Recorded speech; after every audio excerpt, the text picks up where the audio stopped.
നമസ്കാരം. Silent NEET info സീരീസിന്റെ പുതിയൊരു വീഡിയോയിലേക്ക് സ്വാഗതം. ഹോപ്പ്, പ്രതീക്ഷ അല്ലെ? നമ്മളെല്ലാവരും ഒരു പ്രതിസന്ധി ഘട്ടത്തിൽ ഉണ്ടാകുമ്പോൾ നമുക്ക് ഏറ്റവും കൂടുതൽ പ്രചോദനമേകുന്ന ഒരു വേർഡാണ്, ഒരു വാക്കാണ് ഹോപ്പ്, പ്രതീക്ഷ. ഇപ്പോൾ എനിക്ക് കിട്ടിയ മെസ്സേജുകൾ, കഴിഞ്ഞ ദിവസം ഫോണിലേക്ക് വന്നൊരു മെസ്സേജ്, സർ വിചാരിച്ച സ്കോർ കിട്ടും എന്ന് തോന്നുന്നില്ല, ആകെ തകർന്നിരിക്കുകയാണ്, ഇനിയിപ്പോൾ എന്താ ചെയ്യേണ്ടത് എനിക്കറിയില്ല, വീട്ടിൽ നിന്നാണെങ്കിൽ ആകെ പ്രഷറാണ്, എന്തെങ്കിലും ഒരു വഴി പറഞ്ഞു തരുമോ? ഇത്തരത്തിലുള്ള ഒരുപാട് മെസ്സേജുകൾ ഡെയിലി വരുന്ന സമയത്ത് ആ വാക്കിനാണ് എനിക്ക് പറയാനുള്ളത്. ആദ്യം ഞാൻ കഴിഞ്ഞ 1-2 വീഡിയോയിൽ കൃത്യമായിട്ട് പറഞ്ഞതാണ് എന്തുകൊണ്ടാണ് നമ്മുടെ സ്കോർ കുറഞ്ഞത് എന്നുള്ളതിനെ കുറിച്ച് ത്രൂ ഔട്ട് അവിടെ ഒരു അനാലിസിസ് നിങ്ങൾ തയ്യാറാക്കണം. എന്നാലും മാത്രമേ ഇനിയുള്ള സ്റ്റെപ്പിൽ, അതായത് നമ്മൾ സാധാരണ പറയാറുണ്ട് ജീവിതത്തിൽ നമ്മൾ പലപ്പോഴും റിപ്പീറ്റ് ചെയ്യുന്നത് ഒരേപോലെ അബദ്ധങ്ങളാണ്. അതായത് പല പ്രാവശ്യം നമ്മളെ പല രീതിയിൽ അബദ്ധങ്ങൾ ജീവിതത്തിൽ പറ്റിയിട്ടും പഠിക്കാത്ത ചില ആൾക്കാരുണ്ട്. അതായത് ചില സമയത്ത് അത് മേ ബി നമ്മുടെ പേഴ്സണാലിറ്റി ഇഷ്യൂ ആയിട്ട് ബന്ധപ്പെട്ടതോ അല്ലെങ്കിൽ വേറെ എന്തെങ്കിലും ഡൊമസ്റ്റിക് ആയിട്ട് ഏതെങ്കിലും ആവാം. പക്ഷെ 1-2 പ്രാവശ്യം ആ ഒരു അബദ്ധം വന്ന് നമ്മുടെ പഠനത്തിന് എത്രത്തോളം അത് ബാധിക്കുന്നു എന്ന് മനസ്സിലാക്കിയിട്ടും അത് തിരിച്ചറിയാതെ വീണ്ടും വീണ്ടും അതേ അബദ്ധങ്ങളിലേക്ക് ചെന്ന് ചാടുന്ന ഒരുപാട് കുട്ടികളുണ്ട്. ഞാൻ കഴിഞ്ഞ വീഡിയോയിൽ വ്യക്തമായിട്ട് പറഞ്ഞിട്ടുണ്ട്, കഴിഞ്ഞ ഒക്ടോബർ മാസം മുതൽ നിങ്ങളുടെ പഠനത്തിൽ വന്നിരിക്കുന്ന മാറ്റങ്ങൾ തന്നെയാണ് നിങ്ങളുടെ റിസൾട്ടിൽ വ്യതിയാനങ്ങൾ ഉണ്ടാക്കിയിരിക്കുന്നത്. അത് എന്താണെന്ന് കൃത്യമായിട്ട് ഐഡന്റിഫൈ ചെയ്യുക. അത് വരുന്ന കാലത്തെങ്കിലും അത് റിപ്പീറ്റ് ചെയ്യാതെ നോക്കുക. അപ്പൊ അതിനു വേണ്ടിയിട്ട് നമ്മൾ നല്ലൊരു ഹോപ്പോട് കൂടിയിട്ട് ഈ ഒരു വീഡിയോ കാണാം. ഈ വീഡിയോയിൽ പ്രധാനമായിട്ടും ഇത്രയും കോഴ്സുകളോ നീറ്റുമായി ബന്ധപ്പെട്ട് ഇത്രയും കോഴ്സുകൾ എന്ന് പറയുമ്പോൾ പ്രധാനമായിട്ടും ഈ വീഡിയോ ഫോക്കസ് ചെയ്യുന്നത് നിങ്ങൾക്ക് വിചാരിച്ച സ്കോർ എത്തിയിട്ടില്ല എന്ന് പറഞ്ഞ് കഷ്ടപ്പെട്ട് അല്ലെങ്കിൽ ഇത്രയും വർക്ക് ചെയ്തിട്ടും എനിക്ക് വിചാരിച്ചൊരു സ്കോർ വന്നില്ലല്ലോ, എന്റെ ജീവിതം വഴിമുട്ടി പോയല്ലോ, എനിക്ക് മുന്നോട്ട് പോകാൻ പറ്റില്ലല്ലോ എന്ന് ആശങ്കപ്പെട്ടിരിക്കുന്ന കുട്ടികൾക്കാണ് പ്രധാനമായും ഈ വീഡിയോ ഉപകാരപ്പെടുക. നിങ്ങളൊരു ഹൈ സ്കോർ 650 അല്ലെങ്കിൽ 640 റേഞ്ചിലുള്ള സ്കോറൊക്കെ ആണെങ്കിൽ വീഡിയോ നിങ്ങൾ കാണേണ്ട ആവശ്യമില്ല, കാരണം നിങ്ങൾക്ക് ഈ ഓപ്ഷൻസിന്റെ ആവശ്യമില്ല. അപ്പൊ അവർക്കുള്ള അഡീഷണൽ വീഡിയോസ് നമ്മൾ പിന്നാലെ ചെയ്യുന്നുണ്ട്. ഇത് പ്രധാനമായും വിചാരിച്ച രീതിയിൽ ഒരു നീറ്റ് സ്കോർ കിട്ടാതെ വിഷമിച്ചിരിക്കുന്ന കുട്ടികൾക്കാണ് കൂടുതലായിട്ടും ഈ ഒരു വീഡിയോ യൂസ്ഫുൾ ആവുക. ആദ്യം നമുക്ക് ശ്രദ്ധിക്കേണ്ട കാര്യം, നിങ്ങളുടെ നീറ്റ് സ്കോർ എത്രയാണെന്നുള്ളത് കൃത്യമായിട്ട് നിങ്ങൾ ഐഡന്റിഫൈ ചെയ്യുക. അതിനുശേഷം MBBS എന്നുള്ള ഈ ഒരു കോഴ്സിലേക്ക് പോകാനുള്ള ഒരു ലെവല് നിങ്ങൾക്ക് ഉണ്ടോ എന്ന് ശ്രദ്ധിക്കുക. അപ്പൊ ഫസ്റ്റ് നമ്മുടെ ഓപ്ഷൻ എന്ന് പറയുന്നത് തീർച്ചയായിട്ടും കാണാൻ പറ്റുന്നെന്ന് വിചാരിക്കുന്നു. ഓക്കെ, ഫസ്റ്റ് നമ്മുടെ ഓപ്ഷൻ എന്ന് പറയുന്നത് തീർച്ചയായിട്ടും MBBS തന്നെയാണ്. MBBS നിങ്ങൾക്ക് കിട്ടുമോ എന്നുള്ളതാണ് ആദ്യം നിങ്ങൾ നോക്കേണ്ടുന്ന കാര്യം. MBBS കിട്ടിക്കഴിഞ്ഞാൽ പിന്നെ വേറെ നിങ്ങൾ ചിന്തിക്കേണ്ട ഒരു ആവശ്യമില്ലല്ലോ. അപ്പൊ MBBSന്റെ ഒരു പോസിബിലിറ്റി ഇല്ല എങ്കിൽ, അപ്പൊ MBBSന്റെ കൂടുതൽ വീഡിയോസ് ഒക്കെ നമ്മൾ പിന്നാലെ വരുന്നുണ്ട്.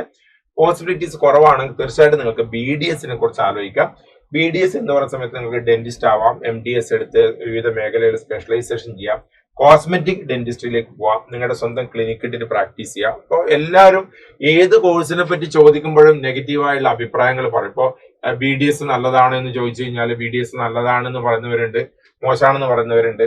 അപ്പോൾ ഇത് നമുക്ക് പറയാൻ പറ്റുന്ന ഓപ്ഷൻസ് ആണ്. അപ്പോൾ വേണമെങ്കിൽ അടുത്ത ദിവസം ഇവിടെ തന്നെ നമ്മുടെ MDS എടുത്ത ഒരു ഡോക്ടർ, നമ്മുടെ ഒരു സുവോളജിയിലെ സ്പെഷ്യലൈസേഷൻ സ്പെഷ്യൽ ക്ലാസ്സുകളൊക്കെ എടുക്കുന്ന ഒരു അധ്യാപനം ഇവിടെ ഉണ്ട്. അദ്ദേഹത്തിനെ കൊണ്ടുവന്ന് നേരിട്ട് തന്നെ അദ്ദേഹത്തിന്റെ ക്ലിനിക്കൽ എക്സ്പീരിയൻസും സ്കോപ്പും കാര്യങ്ങളൊക്കെ നമുക്ക് ഷെയർ ചെയ്യാം. എന്നാലും ഇപ്പോഴും എനിക്ക് പറയാനുള്ളത്, സീറ്റ്സിനാണ് നിങ്ങൾ നോക്കണ്ട, ഇപ്പോഴും എനിക്ക് പറയാനുള്ളത് BDS എന്നുള്ളത് തീർച്ചയായിട്ടും തള്ളിക്കളയാൻ പറ്റുന്ന ഒരു സംഗതിയൊന്നുമല്ല. തീർച്ചയായിട്ടും സ്കോപ്പുകൾ ഉണ്ട്. പക്ഷെ ആ കാര്യങ്ങൾ നമ്മൾ ഒന്നും കൂടെ അനലൈസ് ചെയ്ത് BDS എടുക്കാൻ പറ്റുമോ എന്നുള്ള കാര്യങ്ങൾ ചിന്തിക്കാം. പിന്നെ നമുക്ക് പ്രധാനമായിട്ടും പോകാൻ പറ്റുന്ന മറ്റ് മേഖലകൾ എന്ന് പറയുന്ന സമയത്ത് ആയുർവേദയാണ്. ആയുർവേദ എടുത്തു കഴിഞ്ഞാൽ നിങ്ങൾക്ക് ആയുർവേദ ഡോക്ടർ ആവാം. പിന്നെ ഒരുപാട് ഗവൺമെന്റ് ആയുർവേദ ഡോക്ടേഴ്സിന്റെ അപ്പോയിന്റ്മെന്റ് നടക്കുന്ന കാലഘട്ടമാണ്. തീർച്ചയായിട്ടും ഗവൺമെന്റ് ഡോക്ടറായിട്ട് നിങ്ങൾക്ക് വർക്ക് ചെയ്യാം. പിന്നെ വെൽനസ് അല്ലെങ്കിൽ ആയുർവേദ ഇൻഡസ്ട്രിയിൽ നിങ്ങൾക്ക് വർക്ക് ചെയ്യാം. പിന്നെ മെഡിക്കൽ ടൂറിസമായിട്ട് ബന്ധപ്പെട്ട് ഒരുപാട് മെഡിക്കൽ ടൂറിസം പ്രൊജക്ടുകൾ വരുന്ന സമയമാണ്, അതിൽ വർക്ക് ചെയ്യാം. ഇതൊക്കെയാണ് ആയുർവേദന്റെ പ്രധാനപ്പെട്ട സ്കോപ്പുകൾ. പിന്നെ മെയിനായിട്ട് വരുന്ന സെറ്റ് ചെയ്യട്ടെ.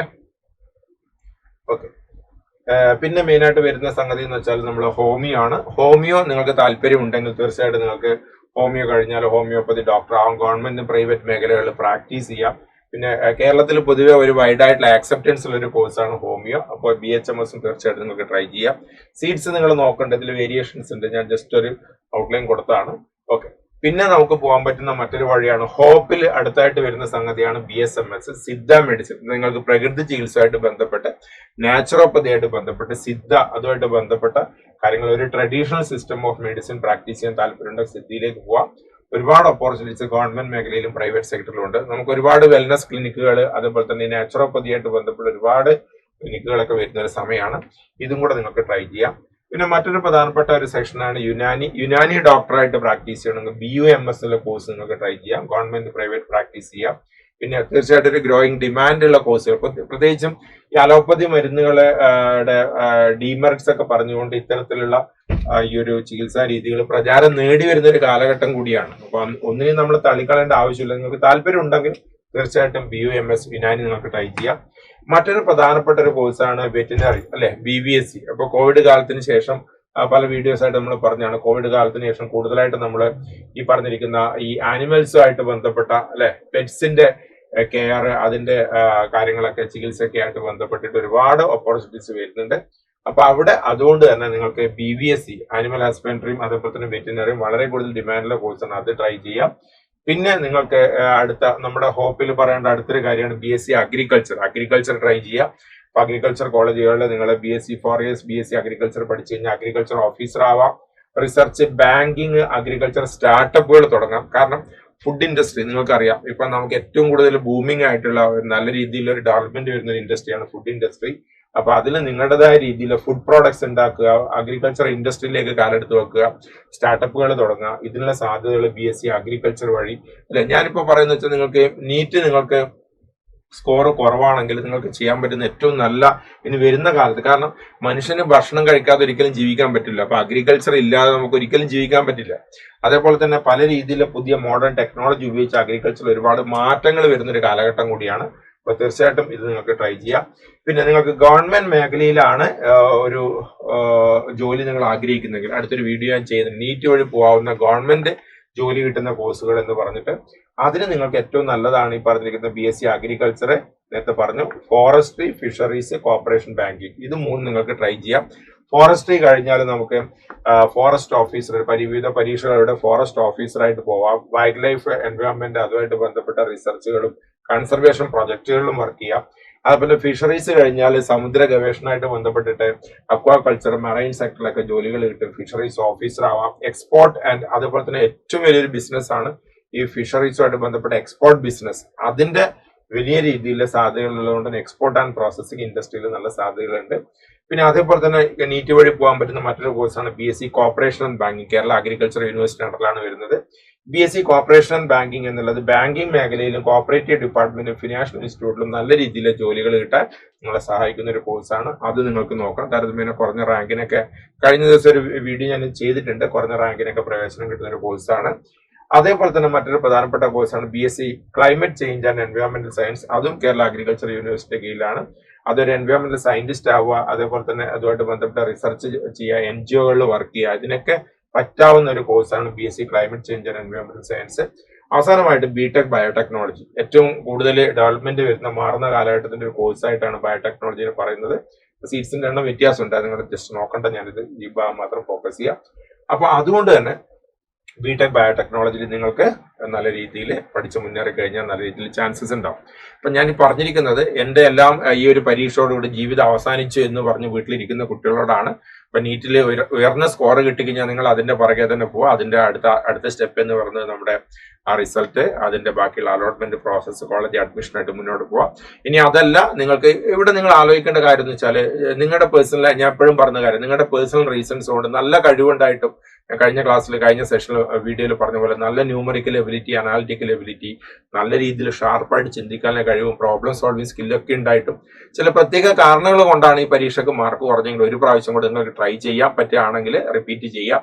ഇനി അതല്ല, ഈ വർഷം തന്നെ നിങ്ങൾക്ക് അഡ്മിഷൻ വേണം, അത് നീറ്റ് കിട്ടാനുള്ള MBBS കിട്ടാനുള്ള സ്കോർ നിങ്ങൾക്കില്ല, വേറെ എന്ത് ഞാൻ ചെയ്യും എന്നുള്ള കുട്ടികൾക്കുള്ള ഉത്തരമാണ് ഈ 13 കോഴ്സുകൾ. ഇപ്പൊ 13 കൃത്യമായിട്ടുണ്ട്. BDS, BAMS, homeo, Siddha, Unani, veterinary, agriculture, forestry, fisheries, corporation banking, climate change, അതുപോലെ തന്നെ ബയോടെക്നോളജി. ഒന്നും കൂടെ ആലോചിച്ച് നോക്കുക.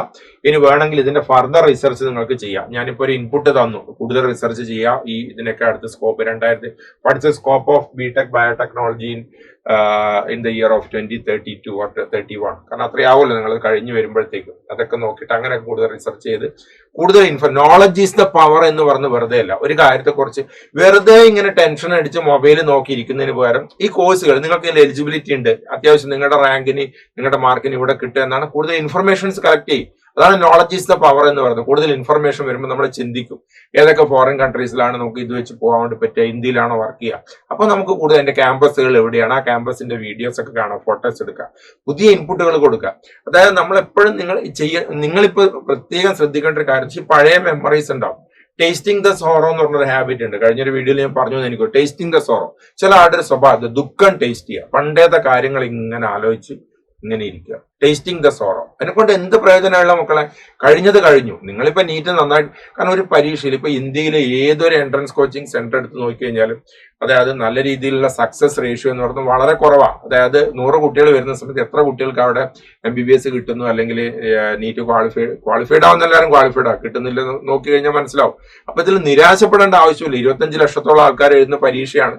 അതിന് നിങ്ങൾ മാക്സിമം നന്നായിട്ട് പ്രിപ്പയർ ചെയ്തു, നിങ്ങൾ പെർഫോം ചെയ്തു, അത് നിങ്ങളുടെ റിസൾട്ടിന് വേണ്ടി വെയിറ്റ് ചെയ്യുക. അടുത്ത സ്റ്റെപ്പ് എന്താണ് ആലോചിക്കുക. അല്ലാണ്ട് ടെൻഷൻ അടിക്കേണ്ട ഒരു ആവശ്യമില്ല.